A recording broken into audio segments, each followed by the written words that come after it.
La voz de mi madre resuena, clara y quebradiza, anunciando mi compromiso con el insulso hijo del senador Bradley. Arthur y yo nos encontramos en la terraza de la finca Blackwood, con la gala benéfica anual a nuestro alrededor envuelta en una neblina de perfume caro y maniobras políticas. Mi padre sonríe radiante a su lado, la viva imagen del orgullo paternal tras haber negociado por fin la alianza que anhelaba. Los dedos de Arthur Jr. se aprietan alrededor de mi muñeca, afilados y posesivos, cuando dudo en levantar mi copa de champán en señal de agradecimiento. Una orden silenciosa. Sigue el juego. Mi hermana, Vanessa, se acerca, su aliento frío contra mi oído. «No vuelvas a arruinar esto, Elisa», susurra, con el nombre deliberadamente punzante. «Recuerda lo que pasó la última vez». Ah, lo recuerdo. Mis ojos recorren al personal uniformado del evento cerca de las puertas francesas.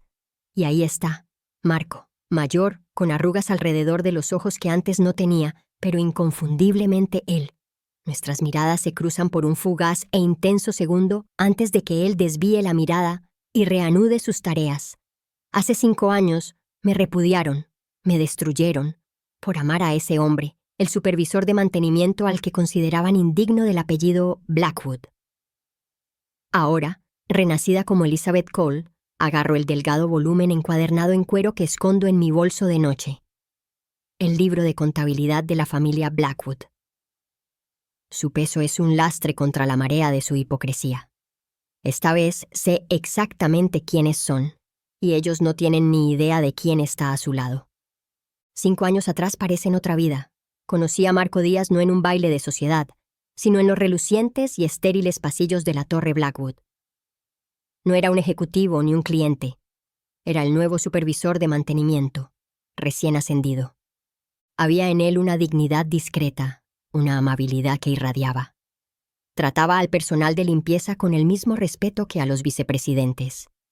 Leía poesía, sabía de historia del arte y tenía sueños mucho más grandes que los túneles de servicios subterráneos. Entablábamos conversación con facilidad. Hasta altas horas de la noche cuando yo trabajaba hasta tarde, temprano por la mañana cuando él empezaba sus turnos. Libros, ambiciones, risas compartidas en rincones secretos. Floreció en amor intenso y verdadero. Ingenuamente, pensé que mi familia, bajo la apariencia pulida, valoraba la sustancia.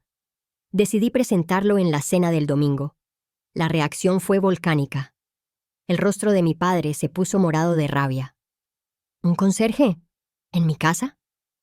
Mi madre se deshizo en lágrimas estratégicamente dispersas sobre la reputación familiar y el qué dirán.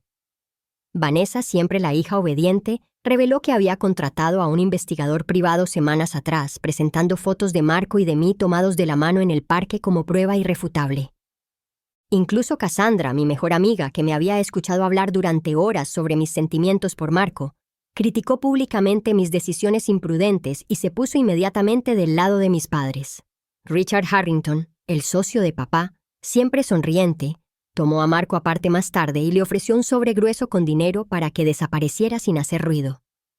La reunión familiar parecía una inquisición. El ultimátum era tajante: terminar con Marco o quedarme sin nada. Sin herencia, sin fideicomiso, sin conexión familiar. Elegí a Marco. Elegí el amor. Su represalia fue rápida y brutal. Despidieron a Marco y luego lo pusieron en la lista negra. Todas sus solicitudes de empleo fueron rechazadas misteriosamente. Mis cuentas bancarias fueron congeladas de la noche a la mañana. Luchamos, juntando el alquiler y vendiendo nuestras pertenencias. Entonces ocurrió el accidente. Marco fue atropellado por un coche. Un atropello con fuga, con testigos poco claros y un informe policial impreciso. Fue hospitalizado, gravemente herido. Desesperada, regresé arrastrándome con mi familia, suplicando ayuda con las crecientes facturas médicas. Accedieron, pero con condiciones más frías que la caridad.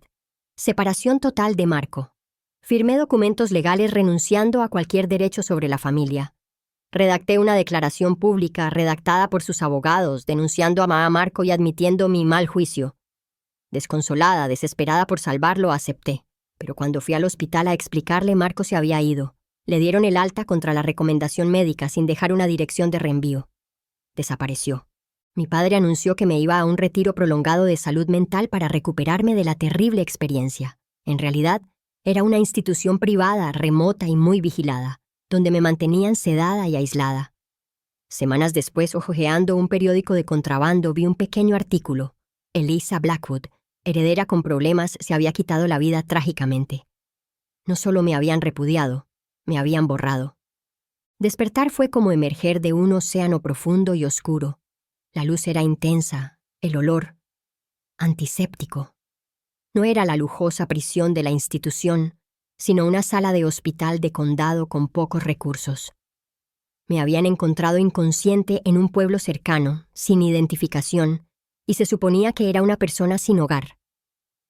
Una enfermera, María, vio algo en mi aturdimiento por las drogas. Marcas de inyecciones forzadas, la mirada vacía de la sobremedicación. Reconoció las señales de detención ilegal, de abuso disfrazado de atención. María no era solo una enfermera, formaba parte de una red clandestina, héroes discretos que ayudaban a la gente a escapar de situaciones peligrosas. Me ayudó a desaparecer de verdad. Me convertí en Elizabeth Cole, la prima lejana ficticia de María, que vivía fuera del estado. Los años siguientes fueron una turbulencia de reconstrucción, despojándome de los efectos de las drogas, recuperando mi mente. Estudié en un colegio comunitario, luego en la universidad con clases nocturnas, finanzas, contabilidad, derecho corporativo. Transformación física. Me corté el pelo, cambié su color, aprendí a hablar para cambiar mi cadencia. Tratamientos con láser para una pequeña cicatriz que me identificaba. Modo supervivencia. Fui ascendiendo poco a poco, con trabajos temporales que me llevaron a un puesto en una firma de inversión de nivel medio. Una firma que, descubrí de golpe, gestionaba varias cuentas subsidiarias de Blackwood Industries. Trasnochar, aparentemente para ponerme al día con el trabajo, me permitió acceder. Y allí estaba, guardado en un archivo digital mal etiquetado como Patrimonios Históricos. Escaneos del antiguo libro de contabilidad de la familia Blackwood. Generaciones de secretos, tratos secretos, sobornos, amoríos y, crucialmente, anotaciones que insinuaban la existencia de hijos ilegítimos entretejidos en el prístino árbol genealógico. Entonces el destino, o quizás la ironía, intervino. Mientras cursaba un curso en la universidad, lo vi al otro lado del patio del campus. Marco. Trabajaba en mantenimiento de jardines. Las cicatrices del accidente eran visibles, una leve cojera, una línea descolorida cerca de la sien. Parecía cauteloso, reservado. Nos encontramos aparentemente por casualidad. No me reconoció. Hablamos al principio con cautela. Habló de traición, de creer que la mujer que amaba había priorizado la familia y el dinero por encima de él, abandonándolo en el hospital. El dolor era intenso, profundo. Resistí el impulso de rebelarme. El riesgo era demasiado grande. Todavía no. Mi camino se aclaró. Usar mi perspicacia financiera, mi nueva identidad, infiltrarme en su mundo. Cultivé una relación profesional con James, el hijo de Richard Harrington, un ejecutivo junior de otra firma con la que trabajábamos a veces. Usé su ego, su atracción por la misteriosa Elizabeth Cole, para ganar acceso social. Una invitación a la gala benéfica de Blackwood, como invitado de James Harrington. Ver mi propio retrato colgado en el salón de los familiares fallecidos fue un golpe bajo. Eliza Blackwood, 1995-2020, una vida robada, inmortalizada con mentiras. La noche antes de la gala, me teñí el pelo de nuevo a su tono castaño oscuro original. Una última y silenciosa declaración. Como Elizabeth Cole, volví a mi antiguo hogar, al nido de víboras. Y nadie pestañeó. Se deslizan por la gala, ajenos a todo. Mi familia, los arquitectos de mi destrucción. Padre, Charles Blackwood, titán bancario, célebre filántropo. En privado, un autócrata despiadado, obsesionado con el legado y el control. Lo recuerdo destrozando la carrera de un rival por un supuesto desaire, y un mes después, donando generosamente a la organización benéfica favorita de ese mismo rival. Crueldad calculada enmascarada por magnanimidad. Su encanto es una fachada sobre hielo. Madre Victoria Blackwood, la reina social, orquestando apariencias con una gracia férrea. Su vida es una actuación, alimentada por sedantes recetados discretamente. Sus lágrimas son armas empleadas estratégicamente para manipular a mi padre, castigar a Vanessa o avergonzarme para que obedezca. Tras la sonrisa perfecta, se esconde un abismo de silenciosa desesperación. Vanessa, mi hermana, casada con un hombre que me engaña abiertamente, pero controla el dinero, canaliza su amargura vigilando las reglas familiares. Desesperada por la aprobación de mi padre, siempre era ella quien denunciaba mis pequeñas infracciones, presentándose como la hija leal. Cassandra Reynolds, antes mi mejor amiga, ahora una víbora vestida de diseñador. Aprovechó nuestra amistad para ganarse el apoyo social, y luego me descartó cuando caí en desgracia. Ahora es la asesora de relaciones públicas de la familia Blackwood y forja su carrera manejando la narrativa de mi trágica inestabilidad. Su calidez es una táctica. Busca vulnerabilidades mientras ofrece murmullos de compasión. Richard Harrington. El amigo más antiguo de mi padre y socio, el solucionador de problemas. Se encarga del trabajo sucio, de los problemas que deben desaparecer discretamente. Su hijo, James, ahora mi acompañante involuntario, me persigue con la misma arrogancia arrogante que su padre. El Dr. Alistair Finch, el nuevo médico de cabecera que reemplazó al querido Dr. Miller poco antes de mi internamiento, receta lo que mi madre pide, sin hacer preguntas. Sus profundas conexiones políticas ocultan indagaciones inoportunas, como la del periodista que investigaba mi suicidio, quien repentinamente abandonó la noticia y se mudó al extranjero. Son una constelación de poder, privilegio y veneno, unidos por secretos y la desesperada necesidad de mantener su impecable fachada pública. Mencionan ocasionalmente a la pobre Elisa, una historia con moraleja que se susurra en los almuerzos. La ironía de que Elisa, ahora Elizabeth, se siente entre ellos observando, calculando, con el libro de cuentas a mano se les escapa por completo. Mi acceso como Elizabeth Cole, asesora financiera que sale con James Harrington, produce dividendos inmediatos y escalofriantes. Escondida tras un biombo durante una reunión previa a la gala, escucho a mi padre y a Richard discutiendo una estrategia de adquisición hostil para una empresa mediana de gestión de instalaciones. La empresa actual de Marco. Su conversación es fría, clínica. Y durante la reestructuración, dice mi padre con suavidad, podemos asegurarnos de que se prioricen ciertos despidos. Díaz, ¿verdad? Y en verdad, ¿el de antes? Richard asiente. Denlo por solucionado. Planean destruir su medio de vida, otra vez. Durante la cena, James presume con naturalidad de la influencia de su padre. Un periodista sintió demasiada curiosidad por el caso de Elisa hace unos años, dice riendo. Papá hizo una llamada. El tipo perdió su trabajo, su apartamento. Creo que ahora trabaja en un lavadero de autos en Nevada. Lo dice con orgullo. Mi madre me invita a tomar el té. Me recuerdas tanto a mi querida Elisa, dice con una mirada penetrante y penetrante. ¡Qué alma tan atormentada! Hace preguntas sutiles sobre mi familia, mi crianza, poniendo a prueba la endeble historia que María y yo creamos para Elizabeth Cole. En una reunión familiar más pequeña, Vanessa, tras varias copas de vino, me acorrala. Creyendo hablar con un desconocido comprensivo, confiesa sus persistentes dudas sobre mi suicidio. Nunca me sentí bien, balbucea. Y después desaparecieron cosas de su habitación. Cartas, diarios. Papá dijo que lo había vaciado, pero... Cassandra presenta a la familia su última propuesta de campaña de relaciones públicas. Una serie empalagosamente sentimental que celebra la resiliencia de los Blackwood ante la tragedia. Mi tragedia. Mi supuesta inestabilidad es la piedra angular de su heroica narrativa. Entonces, el escrutinio se intensifica. James menciona disimuladamente que el equipo de seguridad de mi padre está investigando los antecedentes de Elizabeth Cole. Es el procedimiento habitual, me asegura, pero noto que los guardias me vigilan con más atención en los eventos. Mi padre me advierte disimuladamente durante una comida de negocios sobre la pruebas de lealtad para los nuevos asociados, presionándome para que les dé información confidencial sobre los demás clientes de mi firma. Richard sugiere un fin de semana privado en su casa del lago, aparentemente para hablar de inversiones, con la mirada fija en mí, incómoda. Solo nosotros dos, añade con una sonrisa pícara. Para conocernos de verdad. James se vuelve más posesivo, cuestiona mis llamadas y aparece sin avisar en mi apartamento. Marco llama con voz tensa. Alguien que coincide con la descripción de Richard ha estado haciendo preguntas sobre él en el trabajo, mencionando su conexión con la familia Blackwood. Después de una tensa cena familiar, lo encuentro, un pequeño dispositivo de escucha guardado en el forro de mi bolso. Más tarde esa noche, James, mientras revisaba unas proyecciones financieras que había preparado, frunció el ceño. «Qué curioso», murmuró.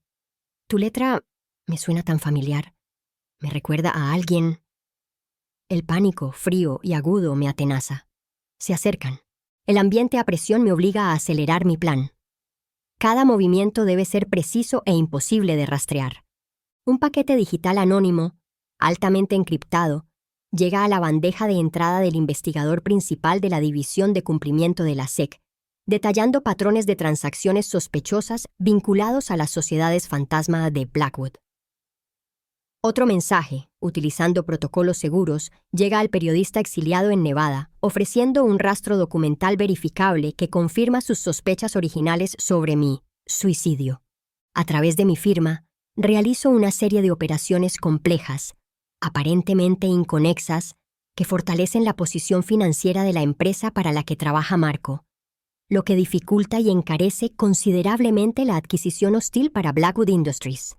Durante los breves momentos sin supervisión en la propiedad, un viaje fingido al tocador para buscar un archivo olvidado, uso dispositivos de escaneo miniaturizados para copiar secciones clave del libro de contabilidad original escondido en la caja fuerte del estudio privado de mi padre, una combinación que recuperé usando el administrador de contraseñas guardado descuidadamente de James.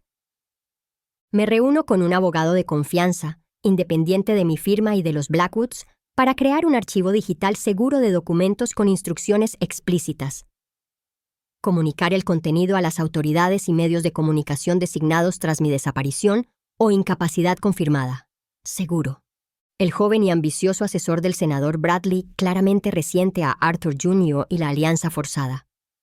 Unas cuantas frustraciones compartidas, indicios de oportunidades políticas alternativas, y se convierte en un canal de información, voluntario e involuntario. Mis joyas no son solo decorativas. Los pendientes también funcionan como grabadoras de alta fidelidad, grabando conversaciones incriminatorias durante cenas familiares y reuniones a puerta cerrada.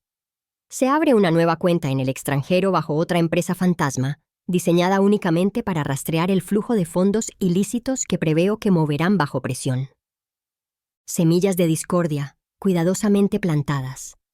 Un murmullo compasivo a madre sobre la supuesta infidelidad del esposo de Vanessa, que afectó sus conocidas inseguridades.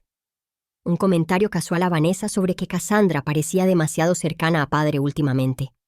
Una pregunta cuidadosamente formulada a Cassandra, insinuando que Richard ha expresado dudas sobre su lealtad. Conocí a María, la enfermera que me salvó, en un parque público concurrido. Revisamos planes de contingencia, rutas de escape y contactos de emergencia. A través de un foro en línea anónimo para víctimas de familias poderosas, conecté con otras personas que se habían enfrentado a los Blackwood y habían perdido, recopilando historias que corroboraban su experiencia. En un momento que James considera íntimo, instalo un sofisticado software de rastreo en su teléfono. Mientras reviso los documentos de la propiedad en la oficina, reúno pruebas de que mi padre soborna a funcionarios locales con respecto a las variaciones de zonificación para las urbanizaciones de Blackwood. Pequeñas sumas irrastreables se transfieren anónimamente desde cuentas menores de Blackwood a los fondos de campaña de sus oponentes políticos, incluido el rival del senador Bradley, en las primarias. Se realiza una inversión estratégica en una empresa de medios conocida por su periodismo de investigación agresivo, una copia de seguridad digital de las secciones del libro mayor que detallan el linaje ilegítimo de Blackwood se protege en múltiples ubicaciones cifradas. Cada movimiento es un suave clic de la cerradura, tensando la red.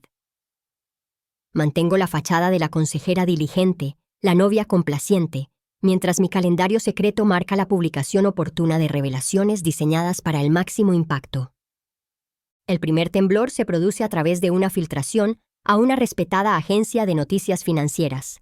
Se inició una investigación federal sobre Blackwood Holdings, El padre convocó una reunión de emergencia de la junta directiva. Los asistentes luego murmuraron sobre su inusual nerviosismo público. El exclusivo almuerzo benéfico de su madre es interrumpido por periodistas que le gritan preguntas sobre delitos financieros.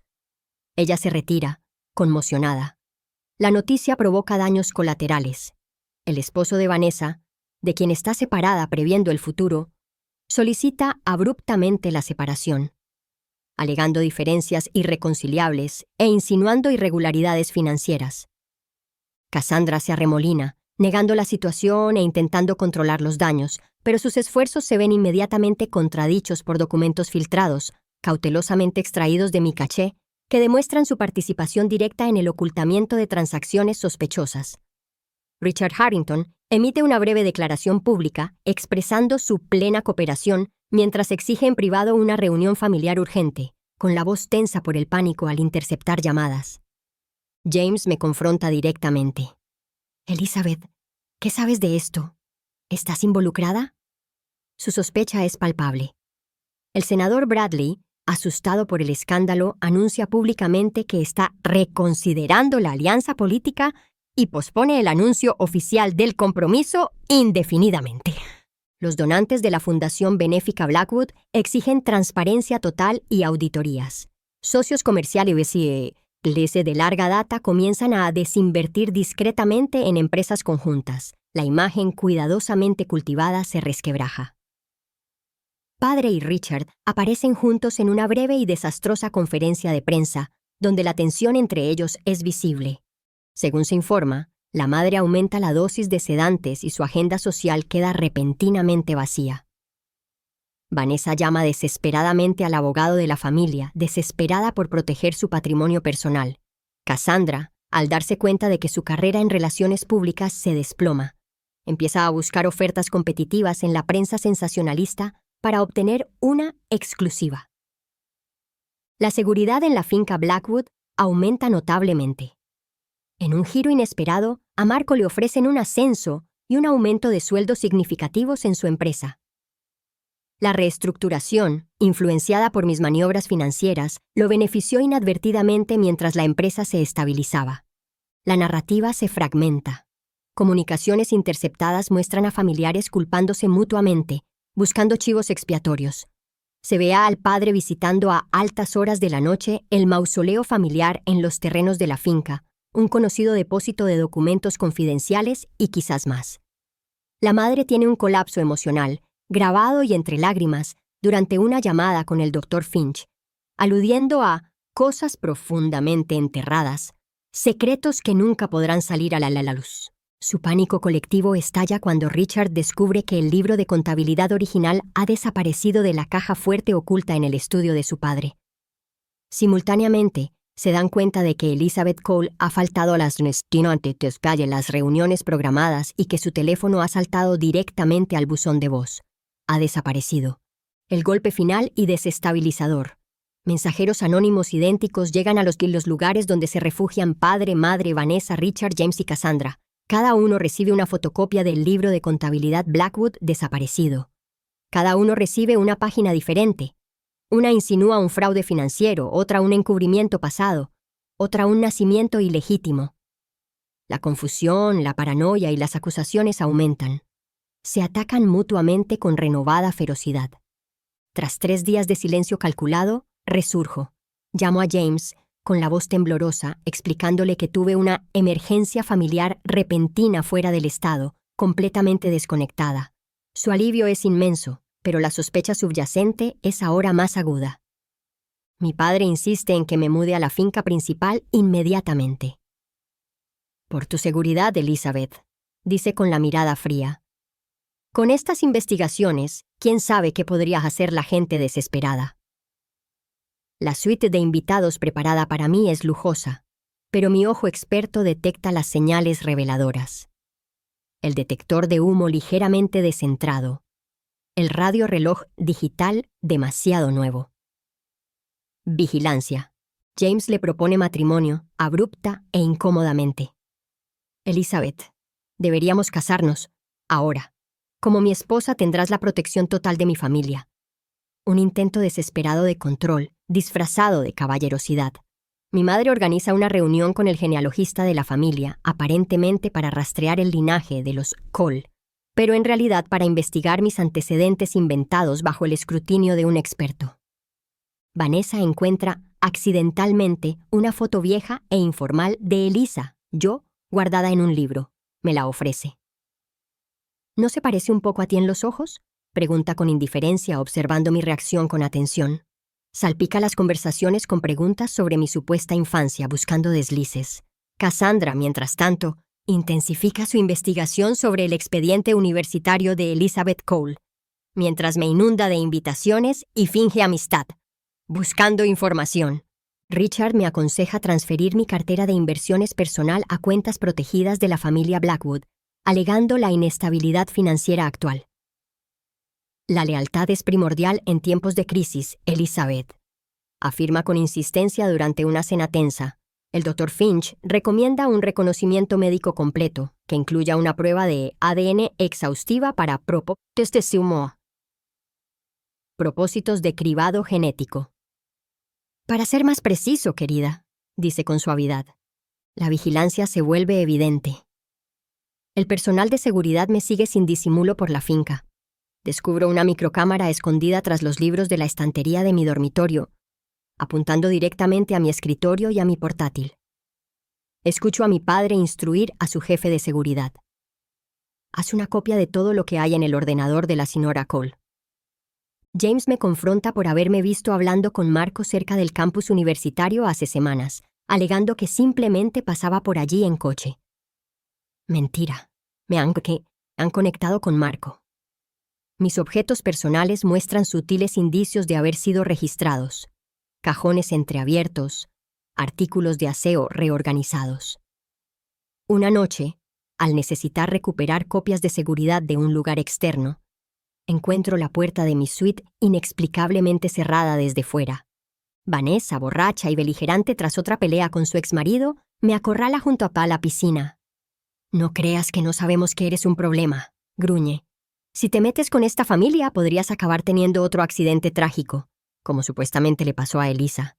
Mi madre, histérica después de que aparece otra página anónima del libro de contabilidad en su bandeja del desayuno, me acusa directamente. «Eres tú. Tú estás haciendo esto».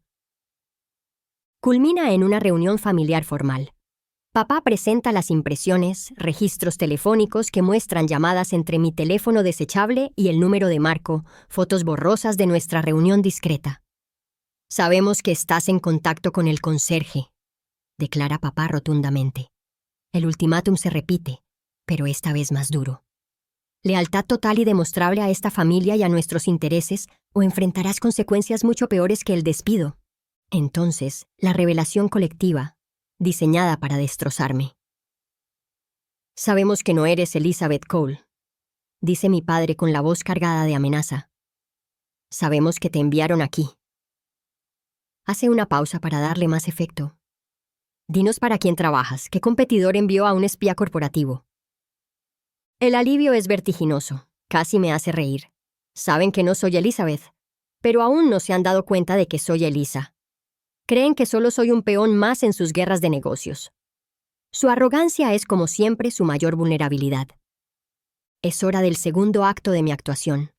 Me deshago en lágrimas de verdad esta vez, alimentadas por la audacia de su ceguera, mezcladas con un miedo calculado. Mi confesión sale a borbotones. Sí, trabajo para Vanguard Consolidated, un importante competidor de Blackwood. Me colocaron para recopilar información. Estoy aterrorizado. Por favor, no me hagan daño.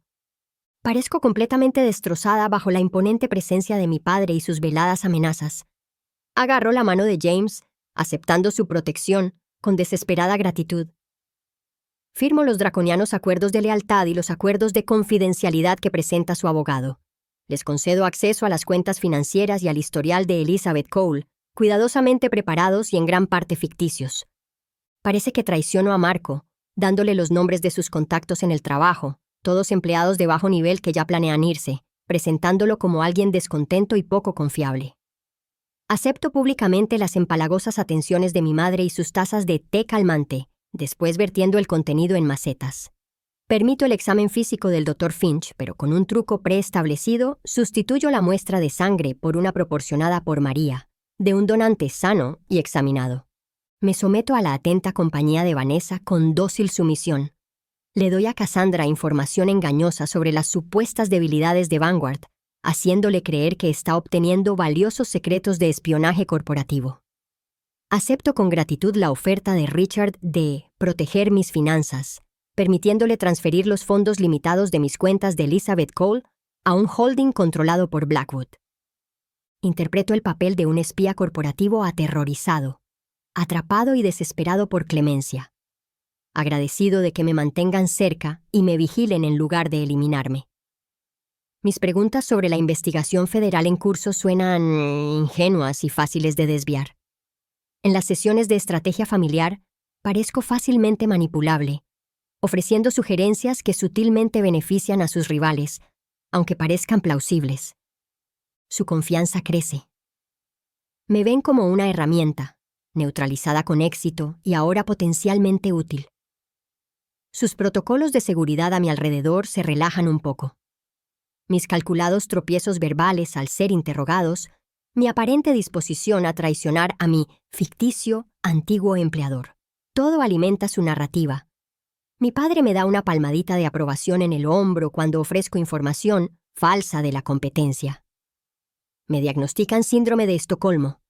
Y, crucialmente, creyéndome una forastera, hablan libremente en mi presencia. Hablan de Elisa, de sus debilidades, de su insensatez, de la necesidad de lo que hicieron, sin la menor conciencia de que ella está ahí sentada, escuchando, grabando, catalogando cada palabra condenatoria.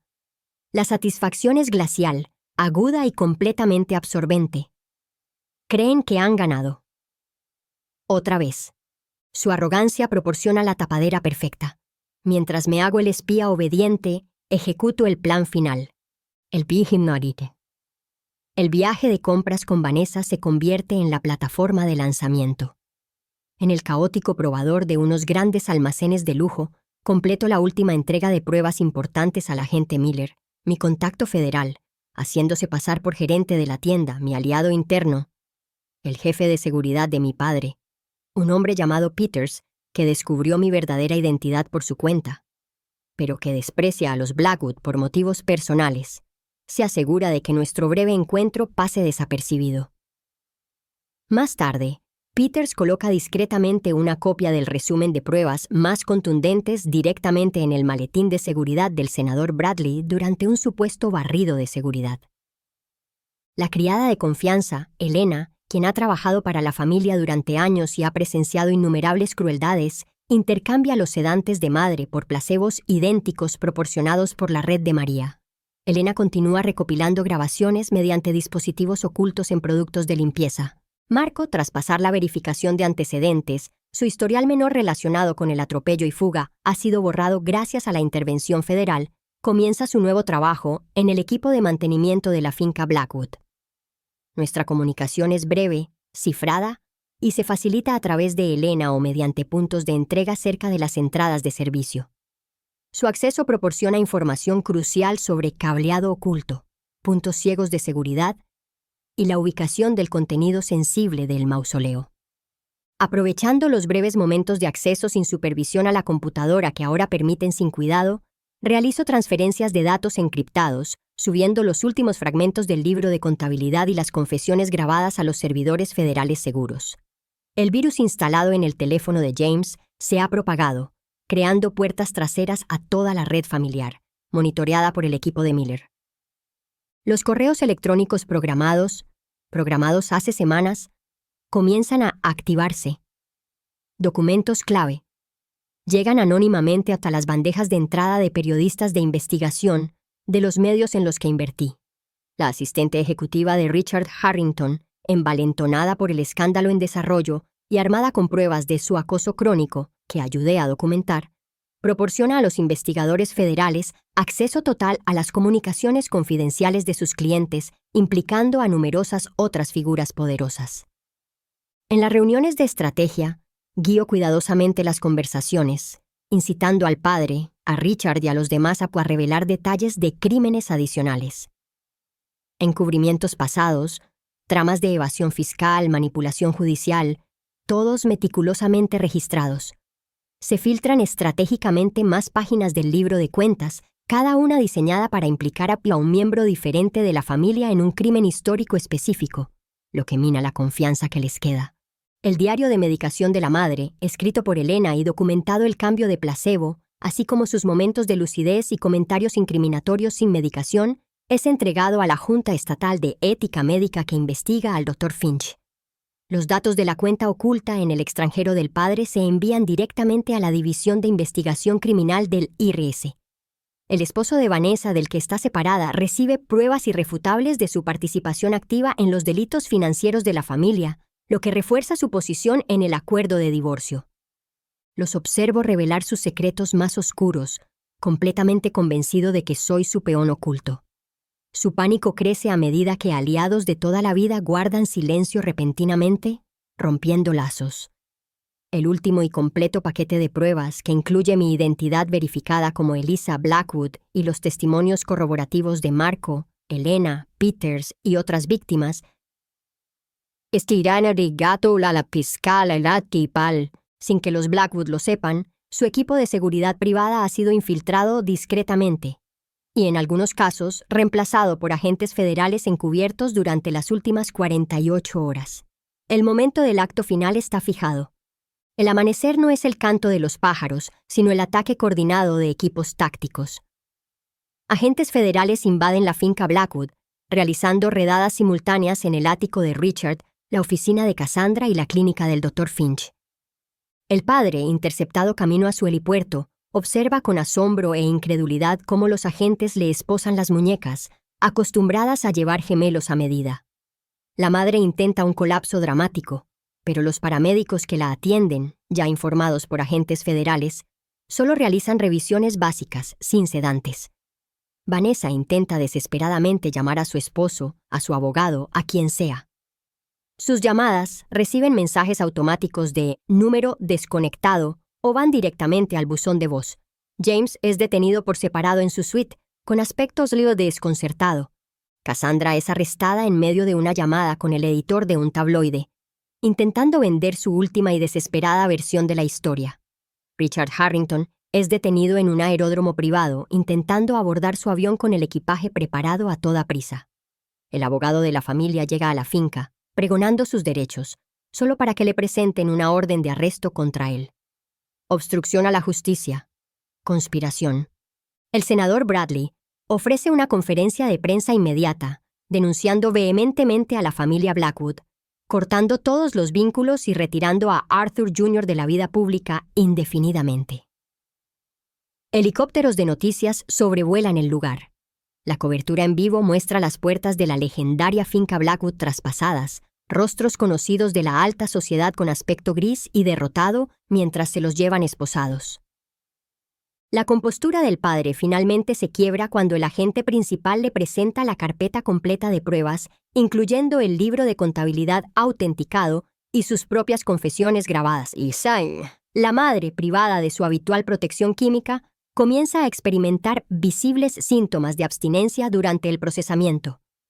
Vanessa declara entre lágrimas ante las cámaras, intentando presentarse como una víctima más de las intrigas de sus padres. El abogado de James publica una declaración presentándolo como un incauto involuntario, trágicamente engañado. La narrativa cuidadosamente elaborada de Cassandra se desmorona al instante bajo el peso de las pruebas reveladas. Los medios investigan a fondo, conectando los puntos, destapando rumores de muertes sospechosas pasadas vinculadas a rivales de Blackwood o socios inconvenientes. Marco observa cómo se desarrollan las noticias desde un lugar seguro proporcionado por el programa de protección de testigos, con una lenta y sombría satisfacción dibujándose en su rostro. El imperio financiero de Blackwood se desploma. Los inversores huyen. El círculo social de la familia se evapora de la noche a la mañana. Antiguos amigos emiten declaraciones negando cualquier vínculo cercano. Las juntas directivas de organizaciones benéficas exigen la devolución de las donaciones. La investigación se amplía, involucrando a figuras políticas y jueces implicados por las pruebas. La especulación pública se descontrola sobre la fuente, la misteriosa figura que orquestó el desmantelamiento. La conmoción se intensifica cuando los informes iniciales mencionan que la investigación incluye pruebas proporcionadas por Eliza Blackwood, la heredera que se presume muerta desde hace 5 años.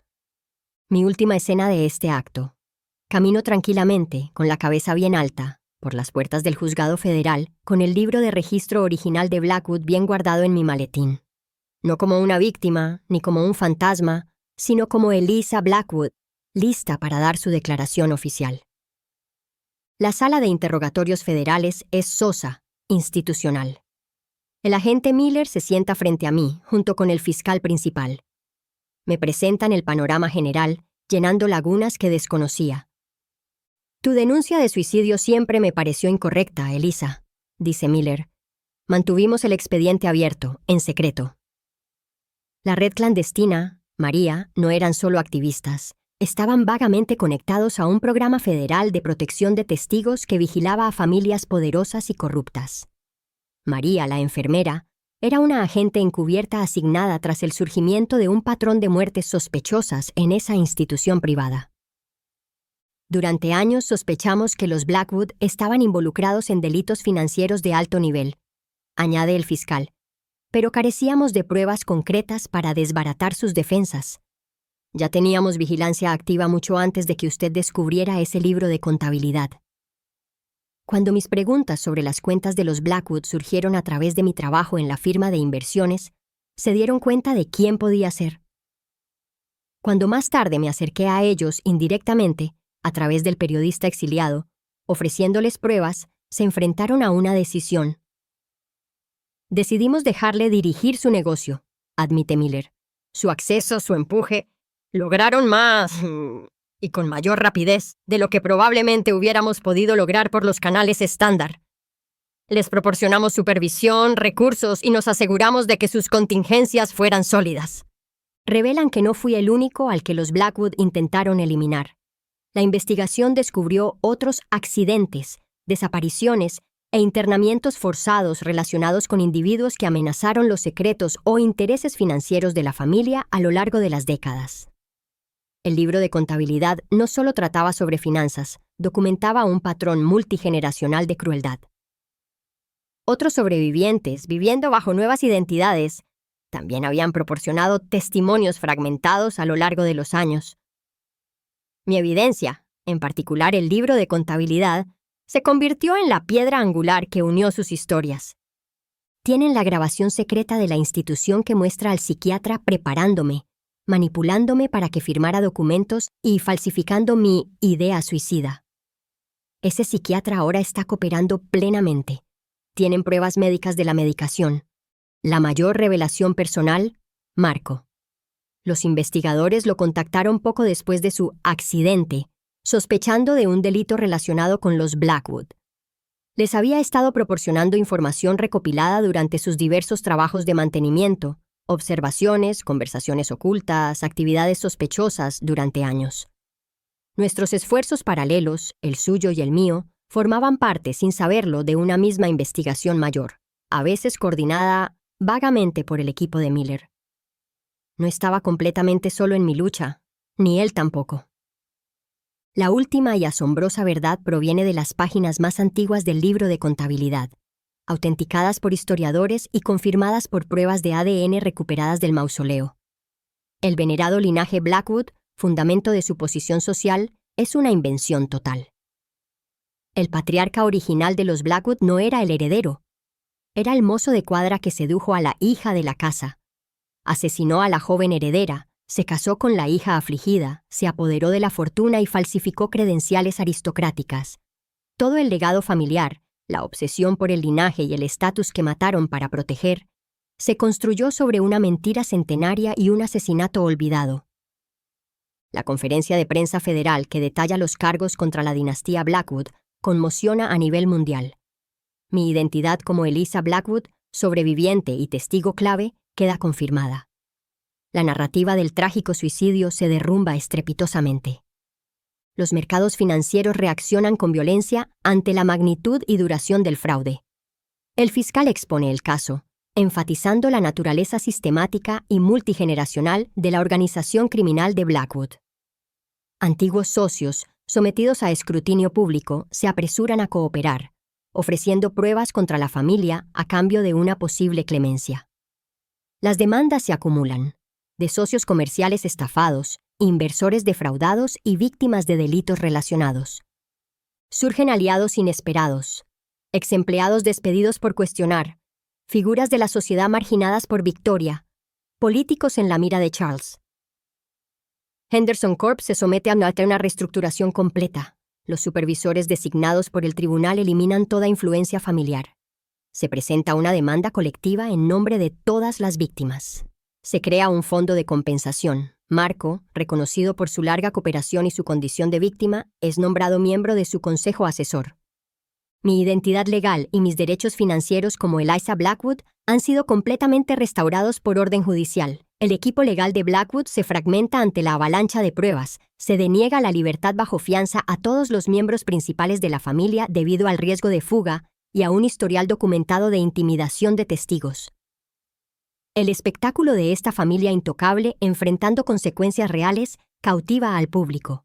Mi testimonio, corroborado por el libro de contabilidad, las grabaciones y otros testigos, se vuelve crucial para la acusación. Extractos de mi diario original, que documentan mi relación inicial con Marco y la reacción de la familia, se publican con autorización judicial, lo que proporciona un conmovedor contexto humano a los crudos hechos legales. La compasión y el apoyo del público son abundantes. La red de corrupción que cultivaban los Blackwood comienza a descender. Las investigaciones se amplían, involucrando a políticos, jueces y empresarios implicados. El libro de contabilidad, antaño un secreto familiar oculto, es ahora la prueba irrefutable, con su contenido diseccionado en transcripciones judiciales y noticias. Decir mi verdad en declaraciones, tras años de silencio forzado e identidad oculta, resulta profundamente liberador. Cuando me presionan para entrevistas, autorizo a mi abogado a emitir una sola declaración. Las pruebas presentadas ante el tribunal hablan por sí solas. La señora Blackwood no hará más comentarios por el momento. El cambio de poder es absoluto.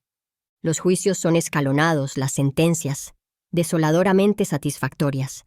Asisto a la de mi padre. Me mira fijamente desde el otro lado de la sala, el primer atisbo de sincero reconocimiento que he visto.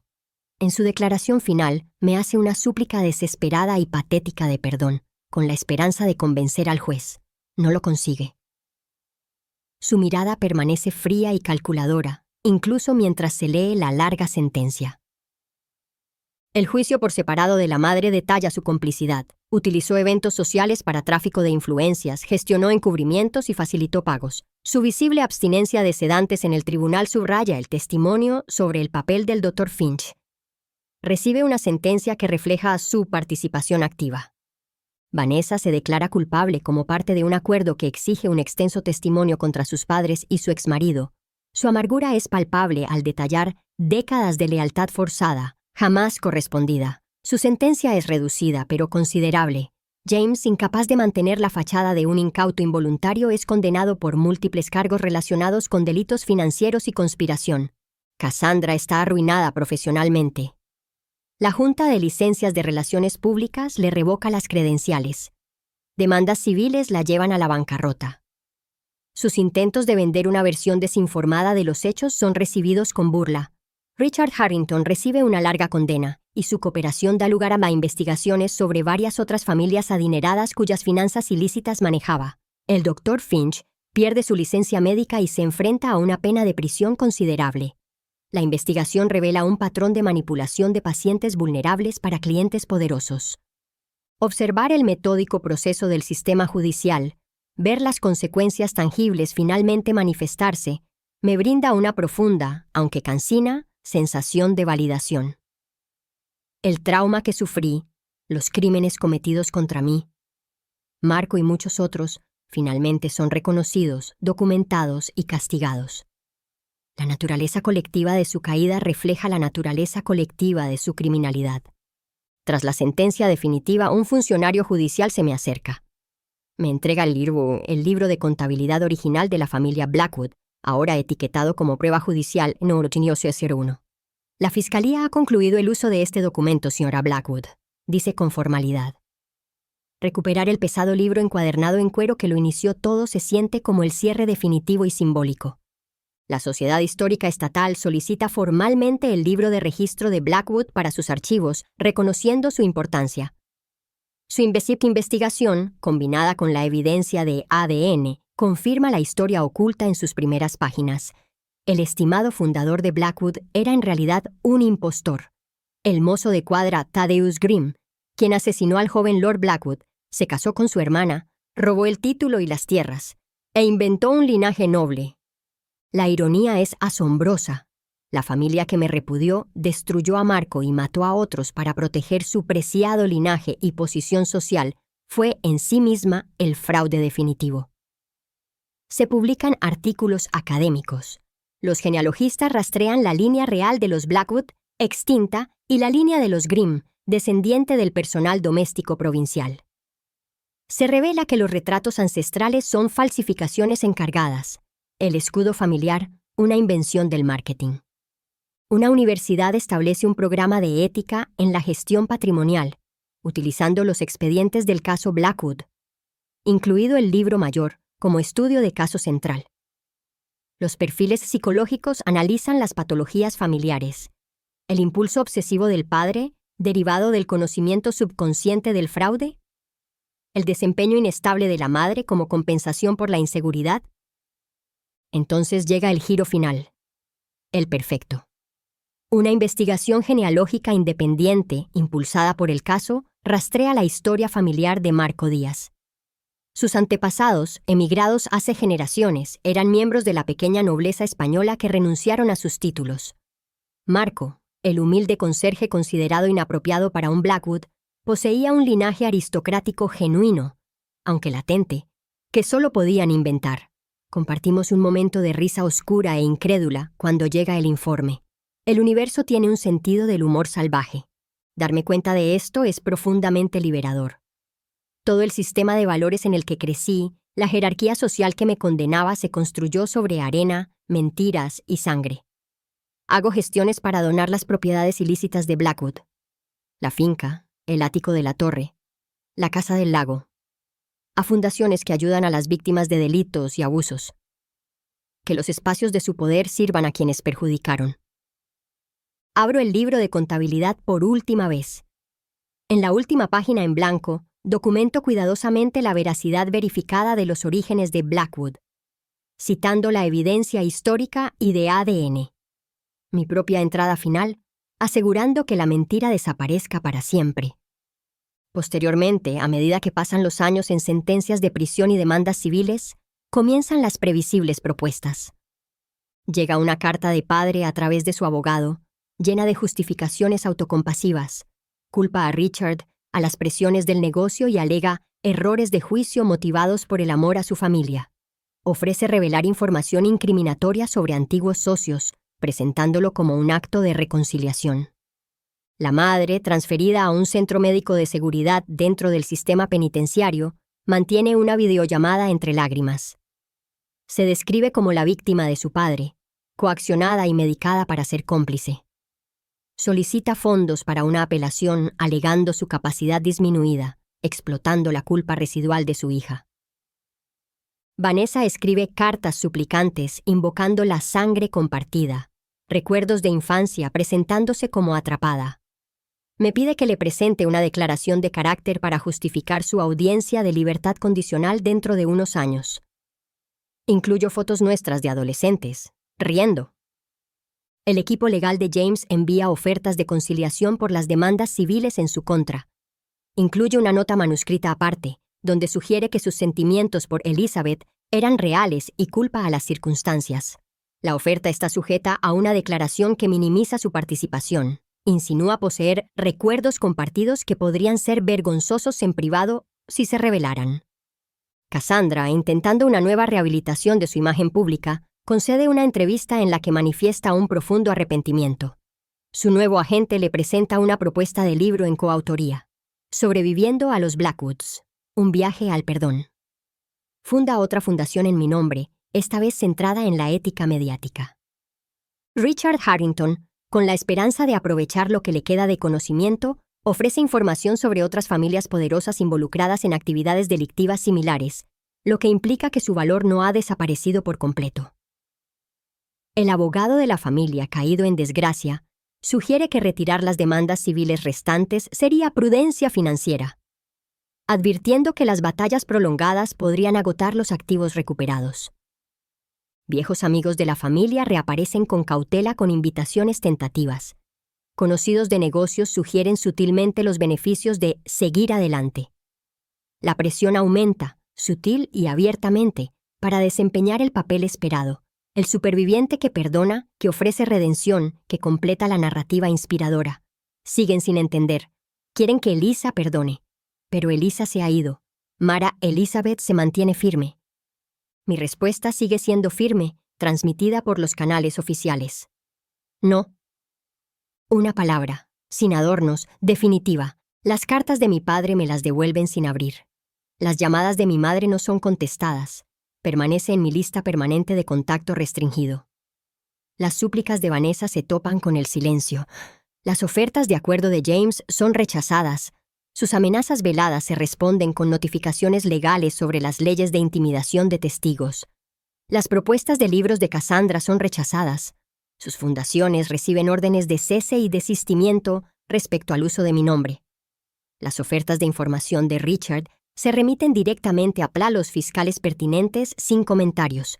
La liberación se profundiza con cada rechazo. Me niego a participar en sus dramas, a validar sus narrativas manipuladoras. Mi única declaración pública sigue siendo la original. La justicia no requiere una relación continua. Rechazo el guión social del perdón obligatorio. El límite es absoluto. Cero contacto. Antiguos amigos y socios reciben declinaciones educadas pero firmes. Los intentos de comunicación son bloqueados o devueltos. Su conmoción, que se filtra a través de los abogados, es profunda. La influencia emocional, su moneda de toda la vida, no tiene cabida aquí. Los extractos del diario y el libro de contabilidad se publicaron como actas judiciales, no para beneficio propio. Sigo rechazando todas las ofertas para aprovechar el trauma. Ni documentales, ni largometrajes, ni entrevistas pagadas. La paz se asienta donde antes se agitaba la necesidad de validación o remordimiento. El verdadero poder reside en la tranquila certeza de elegir mi propia narrativa, mi propio futuro, completamente desvinculado del suyo. El cierre es interno, no requiere su participación. Ya no existen en mi presente, le digo al agente Miller durante una reunión de seguimiento. Es la forma más sencilla de explicarlo. El último lote de notificaciones de audiencias de libertad condicional y solicitudes de clemencia llega años después. Las destruyo sin abrir los sobres. La negativa ya no es un acto de desafío, es simplemente un reflejo de la realidad. Son irrelevantes. La libertad en ese desapego es completa. Mañana. El sol se refleja en el océano afuera de la casa que diseñé. Vidrio, madera recuperada, abierta a la brisa marina. Mi café humea. Las olas me brindan un ritmo constante y relajante. La meditación diaria me conecta con la tierra. Ya no es un mecanismo de defensa contra la ansiedad, sino una práctica de presencia. Mi cabello conserva su castaño natural. Mi rostro no muestra las arrugas de la tensión que cargué durante años. Mi diario actual está abierto. 2 años de completa libertad. Comienza la entrada. Se siente como un verdadero renacimiento. La fundación que fundé opera de manera discreta y eficaz, proporcionando asistencia jurídica, alojamiento temporal y recursos terapéuticos a las víctimas del tipo de abuso insidioso del que sobreviví, el tipo que a menudo se esconde tras la riqueza y el poder. El Centro de Investigación Ambiental de Marco, financiado en parte con subvenciones de fundaciones y sus propias patentes exitosas, prospera en la ladera al otro lado de la bahía. Nuestra relación, reconstruida con cautela sobre la base de una historia compartida y una confianza ganada con esfuerzo, es una colaboración discreta. Hogares separados, conectados por un sinuoso sendero costero. Límites sanos, afecto profundo. Mi privacidad está estrictamente protegida por personal leal y sólidas estructuras legales. Participo ocasionalmente en consultoría con unidades de delitos financieros y participo en programas de capacitación policial selectos, compartiendo ideas sobre cómo reconocer el control coercitivo y el fraude sofisticado. Ayudar a otros a navegar la oscuridad de la que escapé me da un propósito. A veces llegan cartas de sobrevivientes a quienes la Fundación ayuda, pequeñas afirmaciones que repercuten en el mundo. La alegría se manifiesta en cosas sencillas. El olor a salmuera en el aire, el desafío de un complejo rompecabezas financiero resuelto con fines éticos, la risa relajada compartida con Marco o mi pequeño círculo de amigos de confianza. Amigos valorados por su integridad, no por sus conexiones. Viajo, explorando culturas y paisajes que los Blackwood habrían despreciado. El entrenamiento en artes marciales, iniciado hace años para la defensa personal, es ahora una disciplina que aporta confianza física y claridad mental. Mi biblioteca está repleta de libros elegidos únicamente por interés, no por obligación. Las menciones de los Blackwood en las noticias financieras, decomisos de bienes, apelaciones denegadas, apenas se registran. Ocupan un espacio minúsculo en mis pensamientos. Una noche despejada, mientras observaba la lluvia de meteoritos desde la hamaca de la terraza, trazando constelaciones que no podía ver bajo el resplandor de las luces de la ciudad donde crecí, tuve una última reflexión. Algunas prisiones tienen muros, otras tienen árboles genealógicos. Por fin escapé del mío. La transformación de la antigua finca Blackwood en el Centro para la Verdad Histórica y el Liderazgo Ético ha finalizado. En lugar de ser un monumento al poder fraudulento, ahora es un recurso público. Las exposiciones documentan meticulosamente la saga Blackwood como un caso de estudio sobre la corrupción generacional y el abuso de la riqueza. Un simposio anual reúne a historiadores, especialistas en ética, juristas y autoridades policiales para debatir sobre prevención. La firma de Marco rediseñó los terrenos, reemplazando la formalidad cuidada con plantaciones nativas sostenibles y parcelas de investigación ecológica. Justicia poética.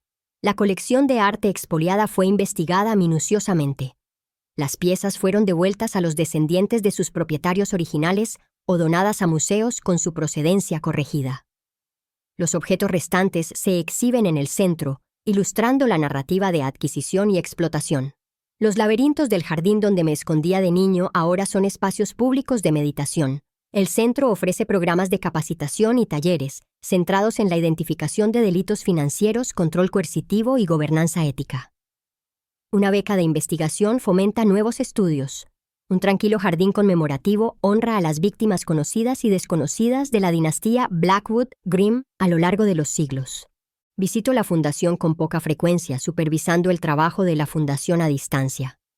Mi enfoque está en construir sistemas de prevención, no en quedarme anclado en el pasado. Las reformas legales impulsadas por el caso son el legado perdurable. Cerca de allí, las propiedades que antes eran de la familia ahora sirven como alojamiento de transición para sobrevivientes que escapan de situaciones de abuso. Mi vida sigue centrada aquí, en mi sencilla casa de playa, rodeada por el océano, el jardín que Marco y yo cuidamos, los baños matutinos que se sienten como bendiciones.